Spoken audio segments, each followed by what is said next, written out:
ॐ सदाशिवसमारम्भां शङ्कराचार्यमध्यमाम् अस्मदाचार्यपर्यन्तां वन्दे गुरुपरम्परा।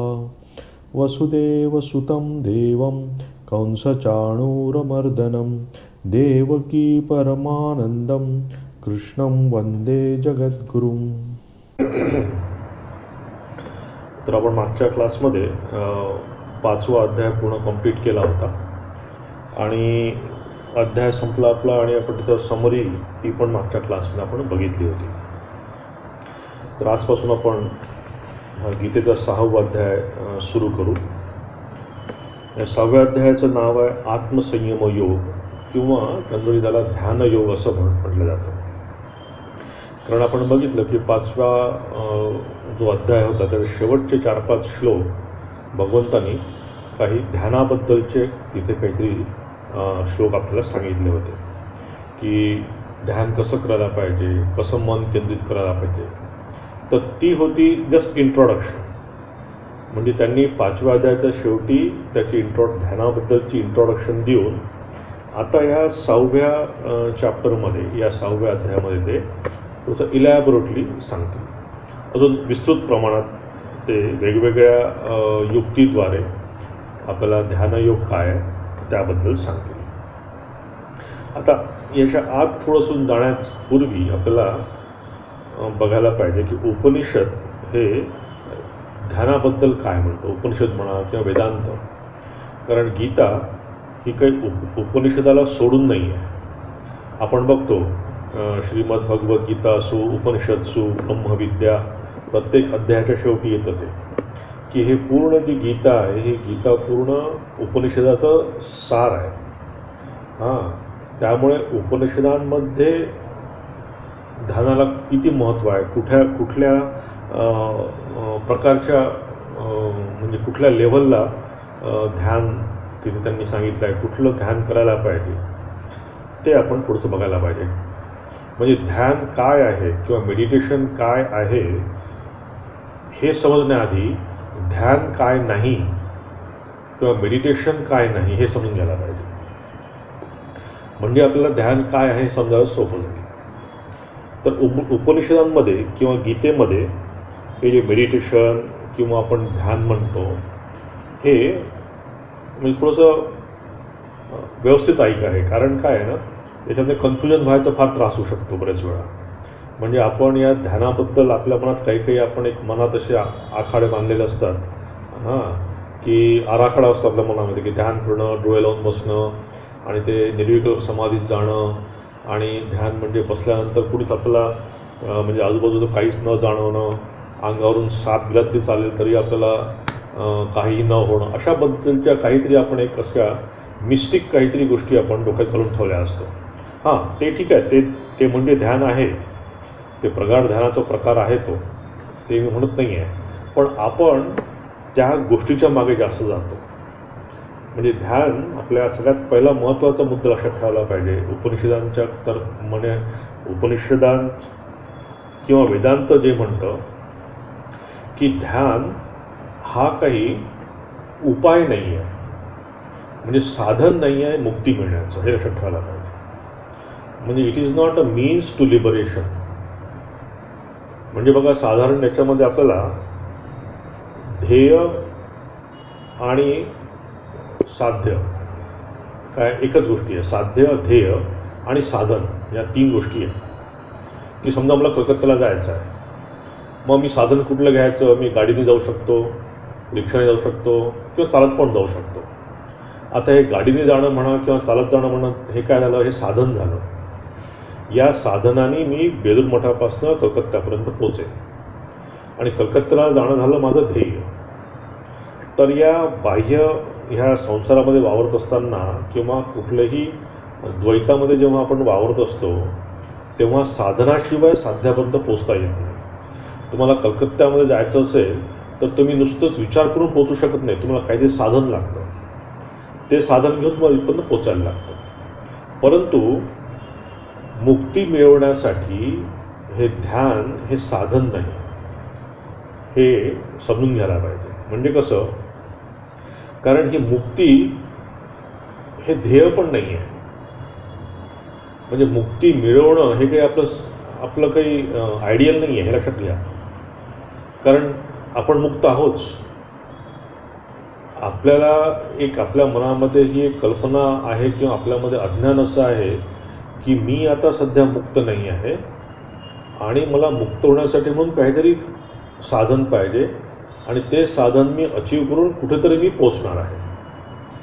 म्हणजे मी ध्यान हे सगळं करायचं आणि असं ध्यान केल्यानंतर मी मुक्त होईल, हे आपल्या डोक्यात एक बसलेलं आहे. परंतु उपनिषद काय म्हणतं की तुम्हाला पुढे जायचंच नाही आहे, तुम्ही मुक्तच आहात. आणि खऱ्या अर्थाने तसंच आहे ते.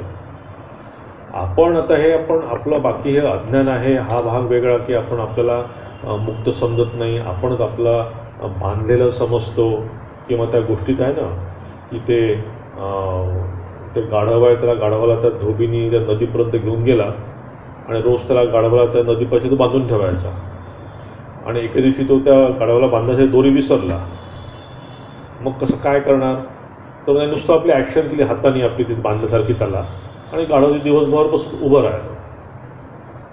तर तसं आपण या बांधल्या गेलो आहोत, ही आपली एक कल्पना असते.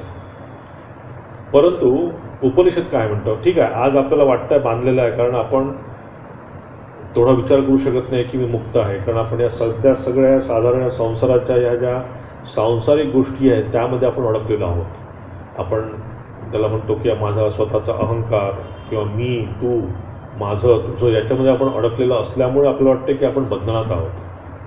पण हा आत्मा कधीच बंधनात नव्हता, कधीच बंधनात नाही आणि कधीच तो राहणार नाही. म्हणून हे मुक्ती मिळवण्याचं काही आपलं म्हणजे ध्यान करून मुक्ती मिळवायची ही जी आपल्या मनामध्ये कल्पना बसलेली आहे, तर उपनिषद त्याला म्हणतं की तुम्हाला कुठे जायचं नाही आहे, कारण तुम्ही सिद्ध आहात. मुक्ती ही तुमचा जन्मसिद्ध अधिकार आहे आणि तुम्ही मुक्त आहातच, तुम्हाला जायचं कुठेच नाही आहे. म्हणून आपल्या उपनिषद म्हणतं की तुम्हाला ध्यानाने काहीतरी मला मिळवायची आहे मुक्ती, हा विचार पहिल्यांदा काढून टाका. मग मला मुक्ती कशी मिळणार आहे, मला मुक्ती मिळणार आहे ज्ञानाने. ध्यान आणि ज्ञान याच्यामध्ये फरक आहे, ठीक आहे. ध्यान म्हणजे ज्ञान नाही, ज्ञान वेगळं. ज्ञान म्हणजे नॉलेज इंग्लिशमध्ये, आणि ध्यान म्हणजे मेडिटेशन. तर ही मुक्ती मला कशी मिळणार आहे, मला मुक्ती नॉलेजने मिळणार आहे, ज्ञानाने मिळणार आहे. आता ही मुक्ती मला ध्यानाने मिळणार नाही. आता ध्यान कशासाठी पाहिजे ते आपण नंतर बघू, पूर्ण चॅप्टरमध्येच आपल्याला बघायचं आहे ध्यान कशाला म्हणतात.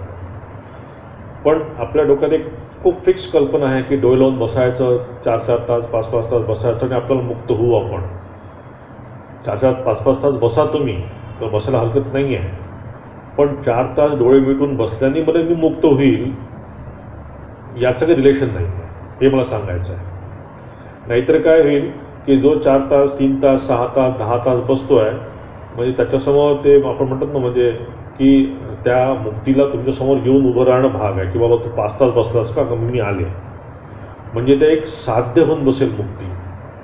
जसं मी काही दिवसभर 8 तास ऑफिसमध्ये काम केल्यानंतर किंवा आपण कुठे बाहेर काम केल्यानंतर मला 500 रुपये रोज मिळतो. जसे गिव्ह अँड टेक झालं की मी 8 तास काम केलं, त्याच्या मोबदल्यात मला 1000 रुपये मिळाले किंवा 500 रुपये मिळाले. तसंच हे झालं की मी 5 तास डोळे लावून बसलो, त्याच्या मोबदल्यात पुन्हा मुक्ती मिळायला पाहिजे. किंवा मी इतकं लाख वेळा ठाकूरांचं नाव घेतलं, दिवसातनं 50,000 मी जॉब केला, म्हणून ठाकूरांनी माझ्यासमोर येऊन उभं राहायला पाहिजे, हे असं होऊन जाईल. म्हणून इथं उपनिषद म्हणतं की हे ध्यान किंवा मेडिटेशन हे मुक्तीचं साधन नाही आहे.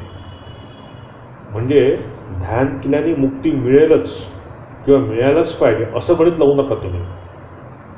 ध्यान कशासाठी करायचं ते आपण नंतर बघू. पण हे पहिल्यांदा त्यांनी पहिल्यांदा ही मिसकन्सेप्शन आपण काढून टाकायला पाहिजे की ध्यान हे मुक्ती मिळवण्याचं साधन आहे. व मुक्ती मिळवण्याचं साधन काय आहे, मुक्ती मिळवण्याचं साधन आहे नॉलेज. समजा या रूममध्ये अंधार आहे आणि मी जर रूममध्ये आत आलो आणि डोळे लावून बसलो मी की हा अंधार जाऊ दे, अंधार जाऊ दे, अंधार जाऊ दे, अंधार जाणार आहे का? मी 2-4 तलवारी आणल्या किंवा काय 2-4 एक काय AK-47 रायफल आणले, त्यांनी मी मारत बसलो अंधारात गोळ्या, म्हणजे कर्म केलं मी. समजा कर्माने मला मुक्ती मिळणार आहे का? नाही. ध्यानाने मला मुक्ती मिळणार आहे का? नाही. कशाने मिळणार आहे मला मुक्ती? ही नॉलेजने. नॉलेज म्हणजे काय? जसं मी लाईटचं बटन दाबलं, लगेच पूर्ण लाईट या रूममध्ये आला आणि हा अंधकार पूर्ण निघून गेला. मग आता कोणी असं म्हणेल की तुम्ही हे लाईटचं बटन दाबणं म्हणजे तरी काहीतरी मी केलंच ना. पण लाईटचं बटन दाबणं म्हणजे काय आहे की त्या अंधकाराचं आवरण फक्त दूर करणं आहे. हे ह्या काही ज्या काही मी कन्सेप्ट सांगतो आहे, ह्या खूप मूळ कन्सेप्ट आहे वेदांताच्या, की ही मुक्ती जी आहे ही मुक्ती कशाने साध्य नाही आहे. की मी कर्म केलं, मी ध्यान केलं, मी जप केला, मी इतकं दान पुण्य केलं, मी इतकं तीर्थयात्रा केल्या म्हणून मला मुक्ती मिळायला पाहिजे, असं रिलेशन नाही आहे. इथे रिलेशन आहे तुमचं नॉलेज. नॉलेज म्हणजे कसं की तुम्ही कसे तुमचे आवरणं दूर करता. फॉर एक्झाम्पल, एखादा कुंभार आहे आणि त्या कुंभाराच्या घरासमोर तुम्ही जाता आणि बघता की तिथे माती ठेवलेली आहे, आणि तुम्ही जेव्हा घरी पुन्हा ऑफिसमधून परत जाता तेव्हा तुम्ही बघता की त्या तिथे माती नाही आहे, तिथे मडकं तयार झालेलं आहे मोठं. मग आता मला सांगा, ते मडकं आलं कुठून? ते मडकं मातीतच होतं. मग कुंभाराने काय केलं? त्या मातीचा अनावश्यक फक्त भाग काढून टाकला. म्हणजे त्यांनी त्याच्यावर त्या चाकावर ते माती ठेवली आणि मातीने त्यांनी अनावश्यक असलेली माती काढली आणि ते मडकं त्यातनं तयार झालं. म्हणजे काय झालं की त्यांनी ते आवरण फक्त दूर केलं. कुंभारामुळे घट तयार झाला नाही आहे. कुंभार एक कारण आहे फक्त. कुंभार एक कारण आहे काय? फक्त त्यांनी ते आवरण दूर केलं. तसंच हे लाईट काय करतं की लाईटनी तो अंधकार त्याने फक्त दूर केला, आवरण दूर केलं. तर त्याच्या आत जे काही त्या मातीमध्ये जे काही मडकं होतं, मातीमध्ये जी काही सुरई होती, मातीमध्ये जे काही होतं, ते ऑलरेडी मातीमध्ये अनुसूत होतं, फक्त आवरण दूर केलं. तसंच ही मुक्ती किंवा हा आपला आत्म्यामध्ये असलेलं जे फ्रीडम किंवा ज्याला मुक्ती म्हणा, काहीही त्याला नाव द्या तुम्ही, हे आपल्यामध्ये ऑलरेडी आहे, फक्त हे झाकून ठेवलेलं आहे. श्रीरामकृष्ण उदाहरण देतात ना की त्यांच्यासमोर भक्तांसमोर श्रीरामकृष्ण बसले आहेत आणि श्रीरामकृष्ण म्हणतात, बघ हा मी गमछा किंवा टॉवेल घेतला आणि डोळ्यासमोर मी आणला. श्रीरामकृष्ण ॲक्च्युली तो असं डोळ्यासमोर घेतात आणि म्हणतात, तुम्हाला मी आता दिसतो आहे का? नाही. आणि तो टॉवेल खाली घेतात, आता तुम्हाला मी दिसतो आहे का? मग तुम्हाला हो दिसत आहे. तसंच हे आवरण आपण अज्ञानाचं आपण डोळ्यासमोर आणून टाकलेलं आहे. म्हणजे तिथे जेव्हा तो टॉवेल होता त्याचा अर्थ श्रीरामकृष्ण तिथे नव्हते असं नाही आहे. श्रीरामकृष्ण होतेच, फक्त टॉवेलमध्ये दिसत नव्हते. जसा टॉवेल दूर केला, श्रीरामकृष्ण तिथे ऑलरेडी होतेच. तशीच ही मुक्ती जी आहे किंवा आपल्या आत्मा जो आहे ही सिद्ध वस्तू आहे. आपण यावेळेस पण, आता मी जेव्हा बोलतो आहे, तुम्ही जेव्हा ऐकता आहात तेव्हा पण तुम्ही मुक्त आहात. जेव्हा तुम्ही झोपता तेव्हा पण तुम्ही मुक्त आहात. म्हणून इथे हा पहिला पॉईंट क्लिअर करून घ्यायला पाहिजे की ध्यान योग, आता हा जो चॅप्टरमध्ये आपण जाणार आहोत, ध्यानयोग शिकताना हे लक्षात ठेवायला पाहिजे की हा ध्यानयोग करून मी मुक्त होणार नाही आहे. हां, ध्यानाची आवश्यकता आहे, ही अत्यंत इम्पॉर्टंट गोष्ट आहे ध्यान करणं, पण ही मुक्ती मिळवण्यासाठी नाही. मी ऑलरेडी मुक्त आहे, हा या पूर्ण पहिला हा पॉईंट, इम्पॉर्टंट पॉईंट आपण लक्षात घ्यायला पाहिजे. मग पुन्हा आपल्या वेदांतामध्ये सांगितलं आहे की ज्ञान मिळवण्यासाठी म्हणून त्यांनी सांगितलं आहे की 6 प्रमाणं सांगितले आहे. की ते लक्षात घ्यायला पाहिजे की मग ज्ञान मिळवण्यासाठी ध्यानाची आवश्यकता आहे का? म्हणजे नॉलेज मिळवण्यासाठी म्हणून मला मेडिटेशनची आवश्यकता आहे का? पहिल्यांदा मी काय सांगितलं की मेडिटेशनची आवश्यकता तुम्हाला मुक्त होण्यासाठी नाही आहे. मुक्त होण्यासाठी तुम्हाला काय पाहिजे? नॉलेज पाहिजे, ध्यान पाहिजे. मग आता प्रश्न येतो की हे नॉलेज जे मिळवायचं आहे, ठीक आहे, मला समजलं की नॉलेजनी किंवा ज्ञान मिळाल्याने मला मुक्त होईल, मी हे आवरण दूर करण्याने मी मुक्त होईल, हे एवढं मला कळलं. पण मग लगेच प्रश्न दुसरा येतो की मग हे नॉलेज मिळवण्यासाठी मला ध्यान करायला पाहिजे का? हा स्वाभाविक प्रश्न येतो. की तुम्ही म्हणता की नॉलेज मिळाल्याशिवाय मुक्त होऊ शकत नाही, मग नॉलेज मिळण्यासाठी मला ध्यान करायला पाहिजे का? तर तिथे उपनिषद म्हणतं की हे नॉलेज जे आहे किंवा ज्ञान जे आहे ते मिळवण्यासाठी 6 प्रमाण सांगितले आहेत. 6 प्रमाण म्हणजे कुठले? मी जास्त खोलात जात नाही. पहिलं सांगितलं आहे प्रत्यक्ष, की आपण म्हणतो माझ्या डोळ्यांनी बघितलं, मी प्रत्यक्ष बघितलं. जेव्हा आपण प्रत्यक्ष कुठली वस्तू बघतो तेव्हा त्याला दुसरं काही प्रमाण लागत नाही. म्हणून बघा, केव्हा काही खून झाला, काही झालं, काही चोरी झाली, तर ते लोक पहिल्यांदा प्रत्यक्षदर्शी पुरावा शोधतात. कारण प्रत्यक्षदर्शी पुरावा जर मिळाला तर मग काय प्रश्नच येत नाही. तर नॉलेजसाठी पहिली गोष्ट लागते प्रत्यक्ष प्रमाण त्यांनी मानलेलं आहे उपनिषदांनी. मग दुसरं मानलेलं आहे उपमान, सॉरी अनुमान. अनुमान म्हणजे काय की मी अनुमान करतो. म्हणजे इथे समजा आता आजूबाजूला 2-3 पोलिसांच्या गाड्या उभ्या असतील तर आपण काय म्हणतो, इथे काहीतरी गडबड झालेली आहे. पोलिसांच्या गाड्या का आहेत? काहीतरी कुठेतरी गडबड झालेली आहे. आपल्या उपनिषदात यत्र यत्र धूमो तत्र तत्र अग्निही, की जिथे धूर निघत असतो तिथे समजायला पाहिजे की अग्नी कुठेतरी आहे. तर दुसरं प्रमाण आहे की अनुमान प्रमाण. पहिल्यांदा प्रत्यक्ष प्रमाण, मग दुसरं आपण जेव्हा प्रत्यक्ष नसतं मग तेव्हा आपण अनुमान करतो. म्हणजे चोर आपण पकडायला गेलं मग ते अनुमान करतात की मग इथला हा रॉड तुटलेला आहे म्हणजे मग इथून तो चोर आला असेल, मग इथं पायाचा छाप दिसतो आहे म्हणजे हा त्याच्या चोराच्या पायाचे छाप असतील. आता हे अनुमान आहे, पण ह्या अनुमानाला पण प्रत्यक्षावर डिपेंड राहावं लागतं. तिसरं आहे उपमान. हे प्रमाण सांगतो आहे मी वेदांताचे नॉलेज मिळवण्यासाठी. उपमान काय आहे की उपमान आहे 2 गोष्टींची उपमा देणं. फॉर एक्झाम्पल, मी एक मोठ्या झूमध्ये गेलो आणि मी कधीच याच्यापूर्वी ती जी काय रानगाय असते ना मुठ्ठीच्या मुठ्ठी, ती कधी मी बघितली नाही डोळ्याने. मी जेव्हा झू बघायला जातो तेव्हा मला सांगितलं जातं की तिथे रानगायी आहेत, तू बघून ये. मग मी जर म्हटलं की रानगाई कशा असतात, तर मला सांगितलं जातं की गायीसारखीच गायी असते, तिच्या अंगावर खूप केसं असतात आणि खूप मोठी असते. मग जेव्हा मी प्रत्यक्ष बघतो त्या गायीला तिथे त्या झूमध्ये जाऊन, तेव्हा मी त्या गायीच्या सोबत त्याला ताडून बघतो. हो, गायीसारखीच आहे, मोठी आहे, केसं आहेत, शिंग आहेत, अशा याला मी आता रानगाय म्हणतो. हे झालं उपमान, की मी उपमेला समान तिथे बघतो आहे. त्यानंतर प्रमाणात अर्थापत्ती. अर्थापत्ती म्हणजे कसं की आज मी आहे एक्झिस्टन्स म्हणजे काय, माझे वडील आहेत म्हणजे काय, आजोबा आहेत म्हणजे काय, अजून त्यांचे वडील असतील. तर ही जी परंपरा आहे अर्थापत्ती, ही एक पुन्हा प्रमाण मानलेलं आहे वेदांताने. नंतर मानलेलं आहे त्यांनी की अनुपलब्धी म्हणजे कसं की समजा तुम्ही एखादा लेक्चर कोणाचं ऐकायला गेला, तुम्ही चेअरवर बसला, तुमच्या बाजूला कोणीच नाही आहे, म्हणजेच काय, तिथे कोणी नाही हे पण एक प्रमाण आहे. म्हणजे या रूममध्ये मी एकटाच आहे, अजून कुठले स्वामीजी या रूममध्ये नाही आहे, म्हणजे इतर स्वामींची अनुपलब्धी इथे आहे. म्हणजे मला दिसत नाही आहे ते, पण हे प्रमाण मानलेलं आहे वेदांताने. आणि सगळ्यात शेवटचं मानलेलं आहे शब्द प्रमाण किंवा शास्त्र प्रमाण. मी काय हे सांगतो आहे की आपला पहिला प्रश्न काय होता की नॉलेज मिळवण्यासाठी मला ध्यान करायची आवश्यकता आहे का, हा प्रश्न होता. पण वेदांत काय म्हणतं की नॉलेज मिळवण्यासाठी ह्या 6 गोष्टींची आवश्यकता आहे: प्रत्यक्ष, अनुमान, उपमान, अर्थापत्ती, अनुपलब्धी आणि शब्द प्रमाण. म्हणजे नॉलेज मिळवण्यासाठी मला या 6 गोष्टींची आवश्यकता आहे.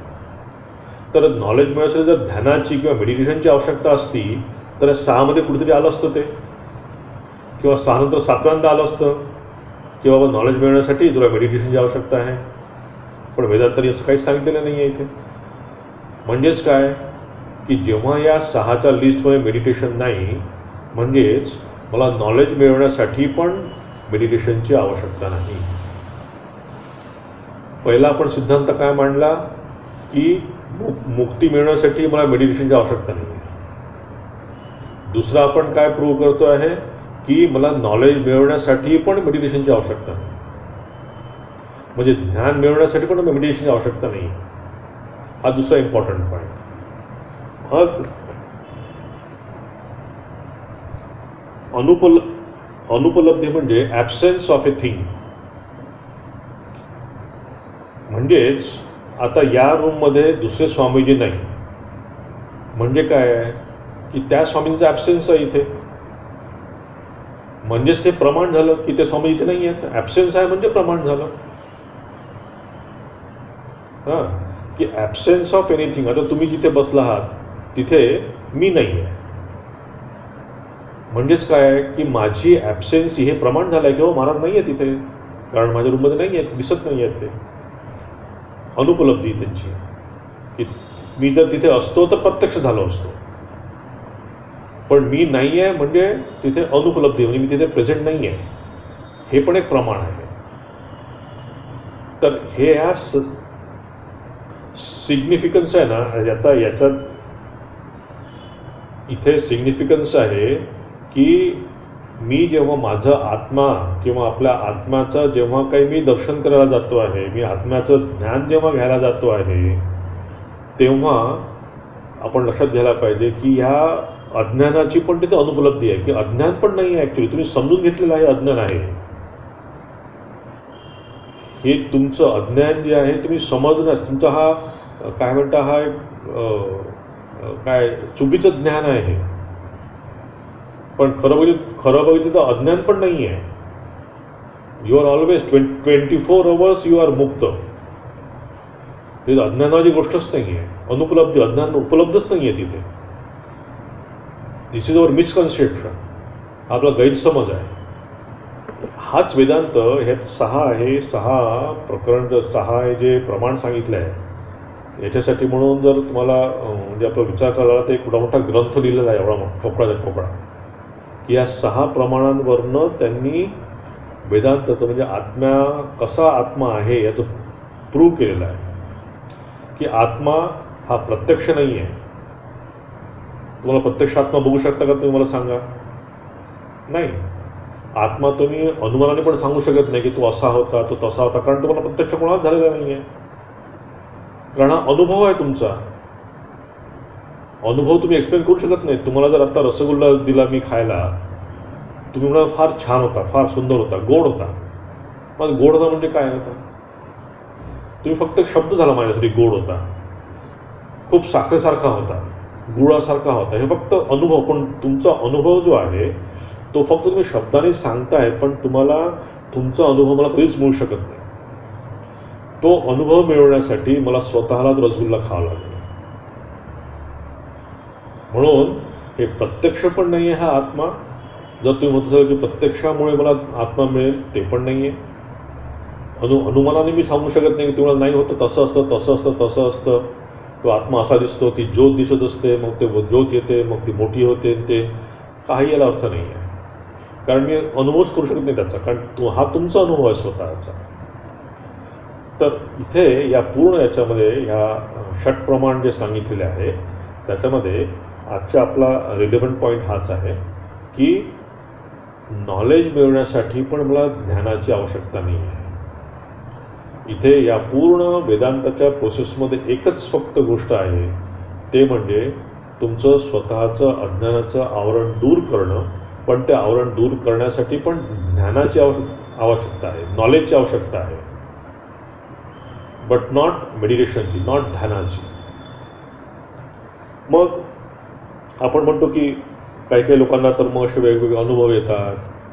मग वेगवेगळे लोक मिस्टिक अनुभव ते अनुभवतात की मला देव दिसला, मला हे दिसला, मला ते दिसला. मग हे काय? हे आपण डिनाय करत नाही, वेदांत पण डिनाय करत नाही.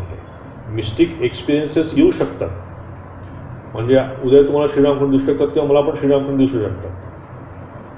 म्हणजे या सगळ्या ज्या आपण वेगवेगळ्या आचार्यांचे पुस्तक वाचतो किंवा मोठ्या मोठ्या साधूंचे पुस्तकं वाचतो, त्यामध्ये वेगवेगळ्या प्रकारचे दर्शनांच्या गोष्टी आलेल्या आहेत की श्रीरामकृष्ण यांनी असं बघितलं, कोणी माताजींना कसं बघितलं. तर यामध्ये म्हणजे वेदांत याला नकार देत नाही. पण वेदांत काय म्हणतो की हे आगमापायीनं आहेत, की मला श्रीरामकृष्ण आत्ता दिसले, बस नंतर गेले श्रीरामकृष्ण, पुन्हा मी जसा आहे तसाच. तुम्ही श्रीरामकृष्णाच्या जीवनामध्ये बघा, श्रीरामकृष्ण किती व्याकुळ होतं, आई मला दर्शन दे, आई मला दर्शन दे, आई मला दर्शन दे. आणि ते व्याकुळ होता होता ते एकदम समाधीत जातात आणि त्यांना आईचं दर्शन होतं. आपण बघतो त्या पुस्तकात वर्णन वाचा की श्रीरामकृष्ण एकदम शांत निश्चित पडून आहे आणि आई आई आई करतात. पुन्हा 2 तास झाल्यानंतर पुन्हा तीच अवस्था श्रीरामकृष्णांची, आई मला दर्शन दे, आई मला दर्शन दे, आई मला दर्शन दे. पुन्हा आई त्यांना दर्शन देते. पुन्हा दुसऱ्या दिवशी उठल्यानंतर तीच अवस्था, आई मला दर्शन दे, आई मला दर्शन दे. याचा अर्थ काय आहे की हे जे दर्शनं सगळे आहेत हे येतात आणि जातात. पण श्रीरामकृष्ण जीवनामध्ये जेव्हा तोतापुरी आलेत आणि तोतापुरींनी त्यांना जेव्हा निर्विकल्प समाधीचा अनुभव दिला, त्यानंतर कधीच श्रीरामकृष्णांनी म्हटलेलं नाही की आई मला दर्शन दे, आई मला दर्शन दे. कधीच ते मातीवर लोळले नाही की आई मला दर्शन दे. बिकॉज त्यावेळेस त्यांना स्वतःच्या आत्माचं उपलब्धी झाली तेव्हा. कारण कुठलीही बाह्य गोष्ट म्हणजे बाह्य दर्शन म्हणा किंवा कुठलीही बाह्य गोष्ट ही येते आणि जाते. ती येत असताना जसं आपल्याला सुख येतं तेव्हा आपल्याला खूप छान वाटतं.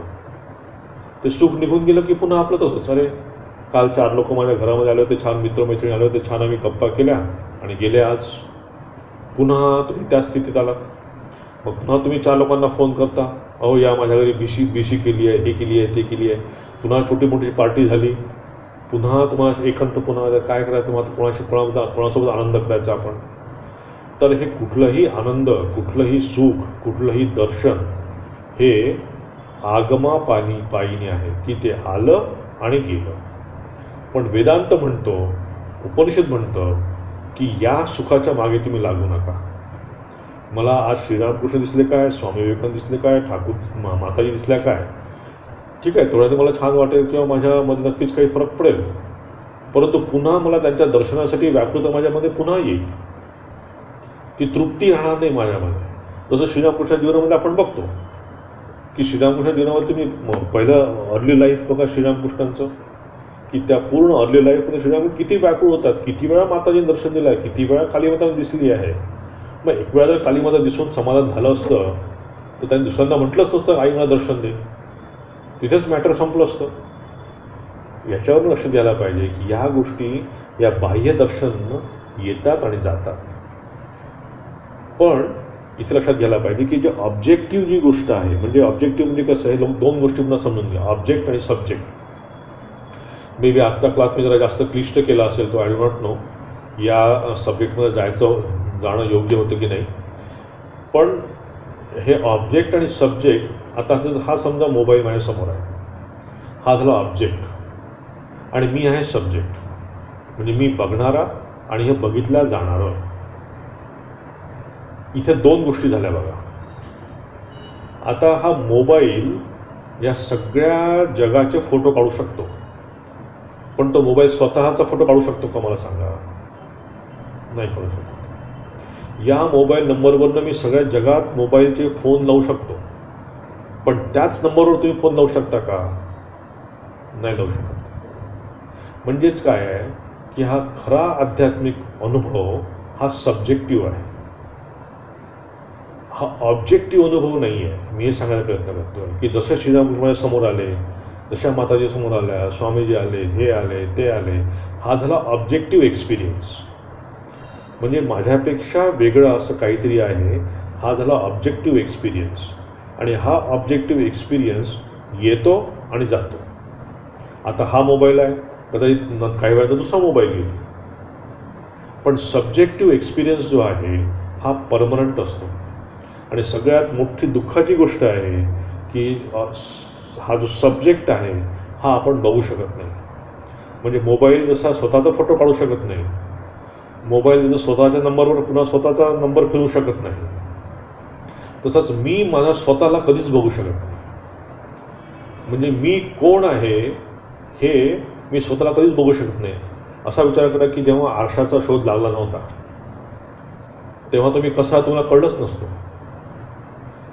तसंच हे पूर्ण हे जे आध्यात्मिक आपले अनुभव आहे हा सब्जेक्टिव्ह आहे. आणि हाच इथे मोठा शास्त्राला प्रॉब्लेम आहे की हा सब्जेक्टिव्ह एक्सपिरियन्स कसा सांगायचा.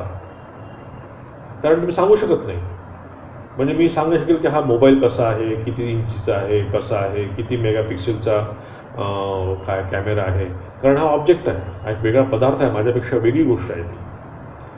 पण मी जसा माझ्या खांद्यावर बसू शकत नाही, मी जसा माझे स्वतःचे डोळे बघू शकत नाही, कारण मी सब्जेक्टिव्ह आहे.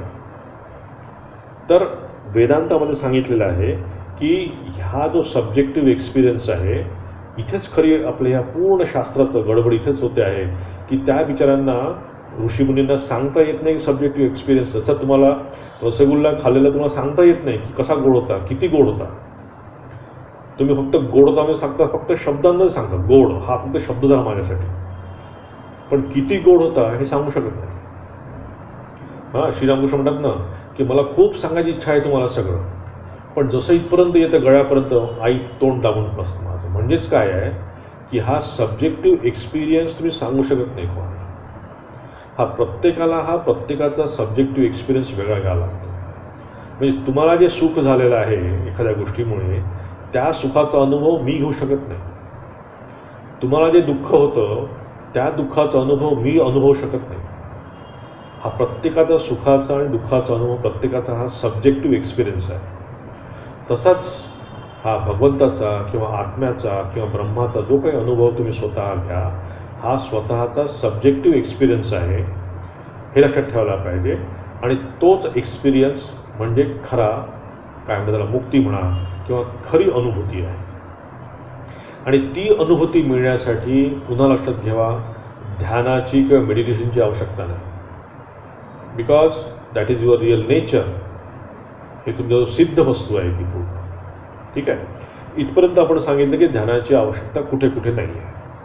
मग ध्यानाची आवश्यकता कुठे आहे, म्हणजे उपनिषद आपल्याला काय गीता सांगते की ध्यानाची आवश्यकता कुठे आहे, की ध्यानाची आवश्यकता आहे की आपलं माइंड तो अनुभव ग्रास्प करण्यासाठी. म्हणजे समजा तुमच्या घरामध्ये तुम्ही एखादा मोठा काय रेफ्रिजरेटर आणला किंवा ए सी लावला तुमच्या रूममध्ये आणि इलेक्ट्रिशियनला बोलवलं. इलेक्ट्रिशियन काय म्हणेल की मॅडम हे चालणार नाही, कारण हा जो इलेक्ट्रिकचा वायर आहे ही खूप छोटी आहे, इथे मोठी वायर टाकायला लागेल. त्याला आपण पॉवर पॉईंट म्हणतो. मग तो मोठी वायर आणेल आणि तो मोठी वायर टाकेल आणि मग नंतर तुमचा ए सी किंवा फ्रीज सुरू होईल. म्हणजेच काय आहे की जो एक्स्ट्रा करंट त्या फ्रीजसाठी लागतो किंवा ए सीसाठी लागतो, त्यासाठी ती छोटी जी तार आहे ती योग्य नाही आहे. त्यासाठी मोठी तार योग्य आहे. तसंच हा जो स्पिरिच्युअल एक्सपिरियन्स आपण, जो सब्जेक्टिव्ह एक्सपिरियन्स आपण घेणार आहोत, त्यासाठी सध्याची मनस्थिती आपली तयार नाही आहे. तो एक्सपिरियन्स आपल्या आज मिळण्याच्या आपण लायक नाही आहोत आज. श्रीरामकृष्ण म्हणतात ना की माझ्यामध्ये, श्रीरामकृष्णांमध्ये जे काही झालेलं आहे, म्हणजे त्यांनी साधनेमुळे त्यांच्या शरीरामध्ये ज्या काही उलथापालथ झाल्या, त्या साधारण माणसाचं शरीर केव्हाच तुटून गेलं असतं, फुटून गेलं असतं श्रीरामकृष्ण म्हणतात. कारण आपल्या नर्व्स जे आहेत त्या नर्व्स त्या पेलू शकल्या नसत्या. म्हणून आपल्याला त्या अनुभवाच्या योग्य बनवण्यासाठी म्हणून ध्यान आवश्यक आहे, मेडिटेशन आवश्यक आहे, की आपल्याला ती योग्यता मिळावी, त्या अनुभवाला मी योग्य व्हावं. म्हणजे तुम्ही बघा की समजा एखादा साधारण माणूस आहे आणि त्याला तुम्ही म्हणा की बघ तुला 1,00,000 रुपयाचं तुला बक्षीस मिळालं, लॉटरी मिळाली, तर बघा तो कधी हार्ट फेल होऊन पडेल. कारण तितकी मोठी गोष्ट त्याला ती समजू शकत नाही. कित्येक वेळ आपण बघतो की ते क्रिकेटची मॅच चालू आहे आणि भारत हारला आणि कोणी हार्ट अटॅक येऊन गेले. पेपरमध्ये बघा तुम्ही, येतं तसं. कारण काय आहे की they are not prepared to accept that much, की त्यांना ते एवढी मोठी, म्हणजे 1 करोड रुपयाची लॉटरी तुला लागली हे आपण सहन करू शकत नाही. तसंच हा जो आध्यात्मिक सब्जेक्टिव्ह एक्सपिरियन्स आहे, हा एक्सपिरियन्स आपल्याला ग्रहण करता यावा, त्यासाठी आपलं मन सायकोलॉजिकल, इमोशनल आणि किंवा फिजिकल या सगळ्या गोष्टींमध्ये तो अनुभव ग्रहण करण्याची क्षमता आपल्यात यायला पाहिजे. म्हणून हे ध्यान आहे. जसं आपण शेतामध्ये पीक लावतो एखादं, जेव्हा पीक लावत असताना त्या शेताची मशागत करतो, तिथे आपण पाणी देतो, तिथे आपण खत टाकतो, सगळं करतो. हे कशासाठी? की ते पीक चांगलं यावं यासाठी. ते टाकल्याने पीक येईल असं नाही आहे, पण एक असं असतं की ज्या आपण ते तिथे केलेलं आहे त्याचंच योग्य ते पिकासाठी म्हणून ते वातावरण तसं निर्मिती आहे. म्हणून कर्म आणि उपासना याची त्यासाठी आवश्यकता आहे की कर्माची आवश्यकता काय आणि उपासनेची आवश्यकता कशासाठी आहे? उपासना म्हणजे मेडिटेशन किंवा ध्यान. याची आवश्यकता कशासाठी आपल्याला? की आपली भूमी तयार करण्यासाठी. म्हणजे आपलं जे काही नॉलेज आहे, आपलं जे काही आपल्या शरीरामध्ये मनामध्ये जे काही नॉलेज येणार आहे त्यासाठी म्हणून स्वतःला प्रिपेअर करतो. आता मग प्रश्न येतो की जेव्हा म्हटलं की आपण जे म्हटलं की मी स्वतःचे डोळे बघू शकत नाही, म्हणजे मी स्वतःचा सब्जेक्टिव्ह एक्सपिरियन्स मी घेऊ शकत नाही. मग एक्सपिरियन्स कसा घेणार मी? एक्सपिरियन्स माझ्या डोळे बघण्यासाठी मग काय करायला पाहिजे? मी आरसासमोर आणायला पाहिजे. आरसासमोर आणला की मी माझे स्वतःचे डोळे बघू शकतो, मी कसं आहे ते बघू शकतो. मग इथे शास्त्रात काय सांगितलं आहे की शब्द प्रमाण किंवा शास्त्र प्रमाण हे आहे आरसा. की मी माझ्यामध्ये जे काही अनुभव येत आहेत ते योग्य आहेत की नाही ते ताडून बघण्यासाठी म्हणून शब्द प्रमाण, ते ताडून बघण्यासाठी म्हणून ही पूर्ण प्रोसेस आहे. आणि इथे मग श्रवण, मनन, निधिध्यासन ह्या गोष्टी येतात. ध्यान दोन प्रकारचं. एक आहे उपासना. उपासना म्हणजे कसं की आपण आपल्या स्वतःला योग्य करण्यासाठी म्हणून आपण मेडिटेशन करणं, मनाला थोडंसं कंट्रोल करायचा प्रयत्न करणं, मनामधल्या ज्या काही चंचलता आहे मनाची ती दूर करण्यासाठी म्हणून शांतचित्ताने बसणं, हे काही काही उपाय आहेत. ते आपण नंतर बघू या पूर्ण याच्या चॅप्टरमध्ये. आणि अजून दुसरं आहे की निधिध्यासनाचं ध्यान. आता ते कसं आहे की मग जसं सांगितलं की आरसा समोर आणायचा असेल म्हणजे शास्त्र आपल्या समोर आणायला पाहिजे. मग आपण काय करतो की श्रवण करतो. श्रवण करतो म्हणजे काय की कंटिन्युअस, म्हणजे मागच्या क्लासमध्ये सांगितलं की निरंतर नैरंतर्य सत्कारा सेवित, की मी निरंतर रोज मी काहीतरी वाचतो आहे, एका आचार्याकडून शिकून घ्यायचा प्रयत्न करतो आहे, त्याच्यामध्ये कुठेही खंड न पडता मी वाचन मनन करतो आहे. हे झालं श्रवण करणं. मग नंतर येतं मनन. मनन म्हणजे काय की माझ्या मनातले जे काही माझ्या मनामध्ये काय शंका आहेत त्या शंका काढायचा प्रयत्न करणं. म्हणजे शंका जोपर्यंत मनातनं पूर्ण निघून जात नाही तोपर्यंत तुम्हाला अनुभवाचा पण विचार होऊ शकत नाही. म्हणजे कसं की समजा तुम्हाला इलेक्ट्रिकची वायर तुम्ही घराच्या बाहेर जात आहेत आणि ती इलेक्ट्रिकची वायर समजा खाली अशी पडलेली आहे, तिथे तुम्हाला तार दिसतात, इलेक्ट्रिकच्या तार आलेल्या बाहेर. मग तुम्ही कोणाला विचारता की बाबा ही काही तारमध्ये करंट आहे का? मग तो काय म्हणतो की 99% नाही आहे, पण माहीत नाही बाबा. म्हणजेच काय की 1% त्या करंटमध्ये पॉसिबिलिटी आहे, त्या तारामध्ये पॉसिबिलिटी आहे की करंट आहे. पण 1% जरी शंका तुमच्या मनात असलेली आहे तर तुम्ही जर हात लावता का त्या तारीला मला सांगा? नाही लावा. म्हणजे 1% म्हणजे शंका जरी तुमच्या मनात असेल तरी तुम्ही त्या लाईव्ह वायरला हात लावत नाही. मग ते 99% गेले चुलीत. 1% डाऊट तुम्हाला त्या अनुभवापासून दूर घेऊन जातो. तसंच हे मनन काय करतं की हे आपले जे डाऊट आहेत मनातले की ब्रह्म असं असेल का, ब्रह्म तसं असेल का, मला शक्य होईल का, मला अशक्य आहे, मला शक्य होणार आहे का हे सगळं, गुरु खरोखर व्यवस्थित सांगतायत का, गुरुनी खरोखर मंत्र दिला आहेत का, की खरोखर या मंत्राने कोणाला ज्ञान प्राप्त झालेलं आहे का, ह्या ज्या शंका कुशंका आपल्या मनात येत असतात. या शंका कुशंका जोपर्यंत पूर्ण निरसन होत नाही, आणि हे निरसन करण्याचा प्रयत्न म्हणजे मनन आहे. म्हणजे सदैव आपण आपल्या मनावर स्वतःला क्वेश्चनिंग करणं, शास्त्रासोबत ताळून बघणं, त्यासाठी मनन आहे. आणि तिसऱ्या प्रकारचं जे सांगितलं निधिध्यासन, हे एक फार महत्त्वाचा ध्यान प्रकार आहे आणि हाच हा वेदांतासाठी म्हणून उपयोगी आहे की तिथे आपण आपल्या हे जे आतापर्यंत आपण जे श्रवण केलं, हे जे आतापर्यंत मनन केलं आपण, एवढं करून पण आपल्यामध्ये अजून पण इरिटेशन आहे, आपल्यामध्ये जेलसी दिसून येते, आपल्यामध्ये फ्रस्ट्रेशन दिसून येते, आपल्यामध्ये काय आनंद दिसत नाही, आपल्यामध्ये सॅटिस्फॅक्शन दिसत नाही. मी इतकं श्रवण केलं, गेल्या 15 वर्षापासून मी वाचन मनन करतो आहे, मग मी एवढं मनन केलं, पण तरीही माझ्या मनामध्ये अजूनही जी शांती पाहिजे, जी फुलफिलमेंट पाहिजे, ती माझ्या मनामध्ये अजून पण दिसत नाही. ती ती काढण्यासाठी काय करायला पाहिजे मग? म्हणजे मी बाकी शंका काढण्यासाठी शास्त्राबद्दलच्या आणि बाकी शंका काढण्यासाठी मनन केलं, परंतु हे जे हॅबिच्युअल माझ्यामध्ये ज्या काही म्हणजे काय पारंपरिक रीतीने माझ्यामध्ये ज्या काही गोष्टी आलेल्या आहेत, कुठल्या गोष्टी आलेल्या आहेत की मी आत्मा नाही आहे, मी साधारण माणूस आहे, मी कर्ता आहे, मी भोगता आहे, ह्या ज्या गोष्टी आपल्यामध्ये येतात त्या गोष्टी काढण्यासाठी म्हणून निधिध्यासन आवश्यक आहे. म्हणजे इथे काय आहे की तुमची सायकोलॉजिकल पर्सनॅलिटी तुम्हाला आता चेंज करायची आहे. आतापर्यंत जे काही केलं ते फक्त इंटेलेक्च्युअल होतं, ते बौद्धिक होतं. बौद्धिक तुम्ही म्हणजे इंटेलेक्च्युअली सांगताय की मी शरीर नाही, मी मन नाही, मी बुद्धी नाही, हे तुम्ही इंटेलेक्च्युअली सांगताय, पण अजून तुमची त्याची परिणती तुमच्या अनुभवात झालेली नाही आहे. आणि ती अनुभवात परिणती करण्यासाठी म्हणून जे ध्यान करायला पाहिजे ते आहे निधिध्यासन. की तिथे तुम्हाला स्वतःला निधिध्यासन करायचं. आणि निधिध्यासन करायचं म्हणजे काय, 2 प्रकारे तुम्ही करू शकता. की अलर्ट राहून, म्हणजे जेव्हा आपण राहतो अलर्ट लिव्हिंग ज्याला म्हणतो आपण, आणि दुसरं आहे ॲक्च्युअल ध्यान.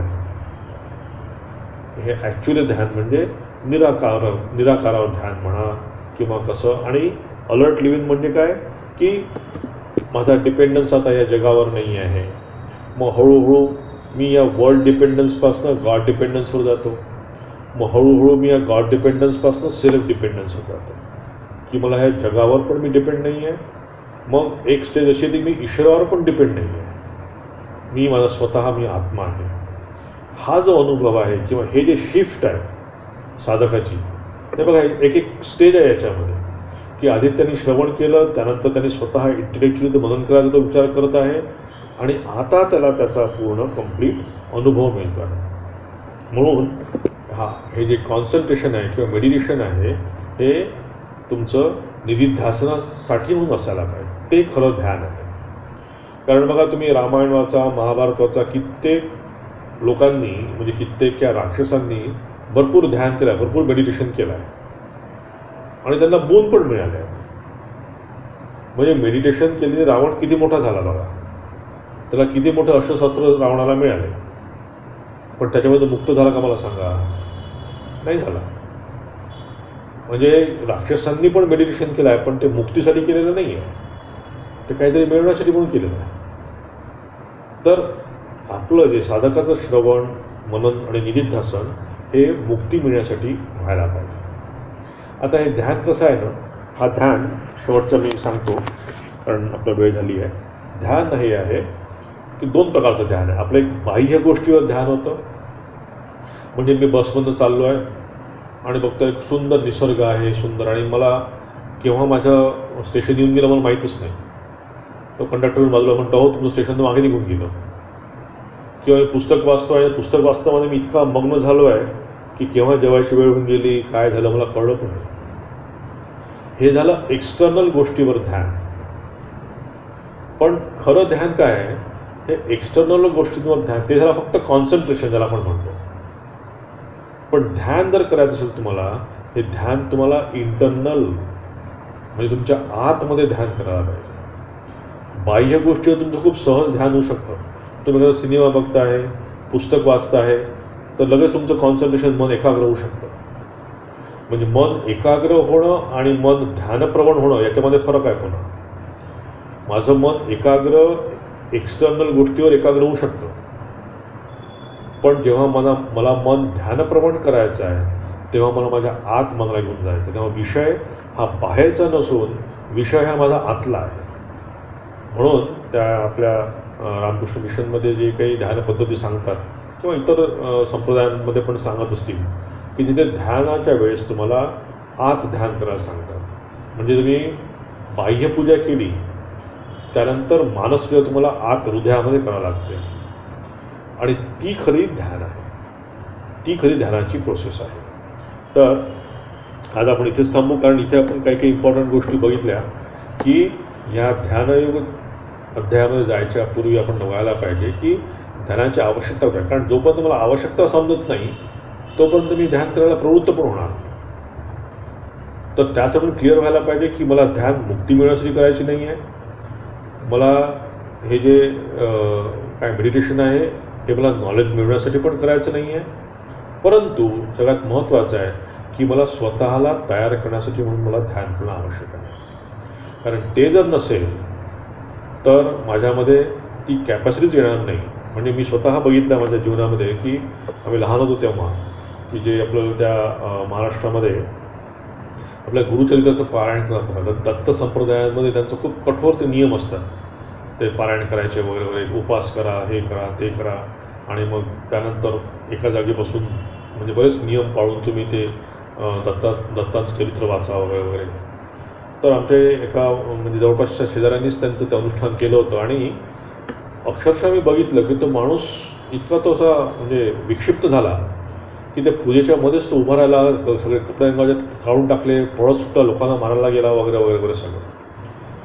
म्हणजे मला तेव्हा लक्षात आलं की त्यांनी त्या गुरुचरित्र पारायण करताना त्याच्यामध्ये नक्कीच काहीतरी शक्ती आली, पण ती त्या शक्तीला तो ग्रहण करू शकला नाही. He was not fit physically, psychologically. की त्यांनी अनुष्ठान तर खूप जोराने केलं. श्रीरामकृष्णाने खूप सुंदर उदाहरण दिलं आहे बघा. श्रीरामकृष्ण म्हणतात की त्या पद्मचरण ती गोष्ट आहे की एक मंदिर आहे, खूप जुनं पडकं असं मंदिर आहे, आणि लगेच एका दिवशी गावात लोक ऐकतात की त्या मंदिराच्या पासून खूप मोठा शंखध्वनी येतो आहे, खूप जोरजोराने शंख वाजतो आहे, आणि सगळे गावकरी त्या मंदिरापाशी जमा होतात की इतकं जुनं पडकं मंदिर सगळं, आज अचानक इथे कोण शंख वाजवत आहे. तर तिथं पद्मचरण नावाचा एक मुलगा तो आपला मोठा जोरजोराने शंख वाजवत आहे. तेव्हा श्रीरामकृष्ण तिथे त्या गोष्टीमध्ये म्हणतात की नुसतं शंख वाजवून काय होणार आहे, की त्या मंदिरातले जाळी जळमोठं काढलेले नाही आहेत, मंदिर स्वच्छ केलेलं नाही आहे, तिथे देवाची तुम्ही प्रतिष्ठापना केलेली नाही आहे, आणि नुसतं शंख वाजवून काय फायदा. शंख केव्हा वाजवायला पाहिजे की तुम्ही मंदिर स्वच्छ केलं, धुवून पुसून स्वच्छ केलं, जाळी जळमोठं सगळी काढली, तिथे देवाची प्रतिष्ठापना केली, आणि नंतर मग तुम्ही शंख वाजवा. तसंच आपण आपल्या मनात ते जाळी जळमोठं काढणं, कर्म करून, उपासना करून, असं केल्यानंतर जर आपण देवाची प्रतिष्ठा आपण आपल्या स्वतःमध्ये केली तर ह्या अनुभवासाठी आपण रेडी आहोत. आता सध्या आपण अनुभव घेण्यासाठी रेडी नाही आहोत. तर आजच्या क्लासचं एवढंच महत्त्व आहे की मेडिटेशन किंवा कर्म हे स्वतःला तयार करण्यासाठी म्हणून आहे. आपण मुक्तच आहोत, पण ते मुक्त आपण असे दिसत का नाही आहे, because we are not ready. ज्या क्षणी आपण त्यासाठी तयार असू तेव्हा आपलं लक्षात येईल की अरे हे कधीच नव्हतं, मी कधीच बांधलेला गेलो नव्हतो, मी तर सदैव मुक्तच होतो. तर त्यासाठी म्हणून मला वाटलं की हा अध्याय शिरण्यापूर्वी महत्त्वाचे काही पॉईंट्स आपण आज क्लिअर करायला पाहिजे. तर आपण इथेच थांबू आज. ओम शांती शांती शांती. हरि ओम तत्सत. श्रीरामकृष्णार्पणमस्तु.